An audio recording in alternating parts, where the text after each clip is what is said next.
Hello, today we're going to give you some tips on how to build this TV stand. But a few things before we get started. Make sure to have a Phillips head screwdriver and optionally a flathead screwdriver. It's kind of heavy, so make sure to have a second person to help you out.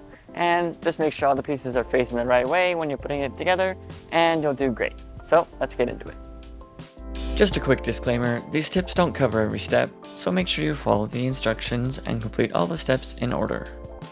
On steps 4 and 5, we have pieces 4, 6, 5, 3, and we're hooking those to piece 1.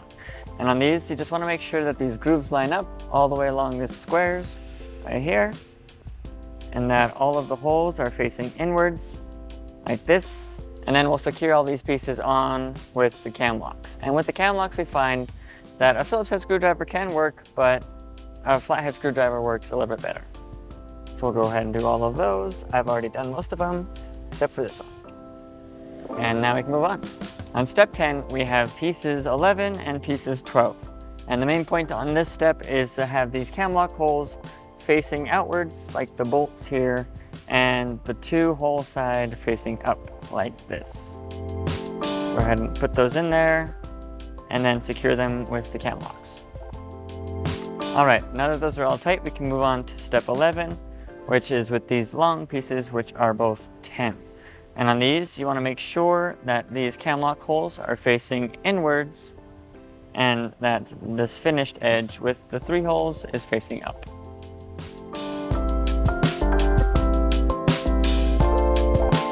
Same thing on this other piece, cam lock holes facing inwards and 3 hole side facing up. Now we'll secure those pieces with the cam locks.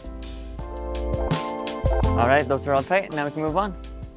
On steps 17 and 18, we'll be attaching the doors, and we have a few tips for you on that. When you're attaching the doors, we find it's easiest to do the screws in an X pattern when you're putting them onto the pieces. And we also find that it's easy to put the screw into the screwdriver and then from there put it into the piece. And also, you don't want to screw them in all the way until all 8 screws are in. That way it's easy to line up all the holes, and then once they're all in, you can tighten them completely. All right, now that they're all in, we can check that our door is straight, and if it needs to be adjusted, you can check out our video on adjusting hinges for that. But other than that, we're done. All right, there we have it, your new TV stand. We hope this video was helpful for you, and for more tips, tricks, and guides, go to walkeredison.com.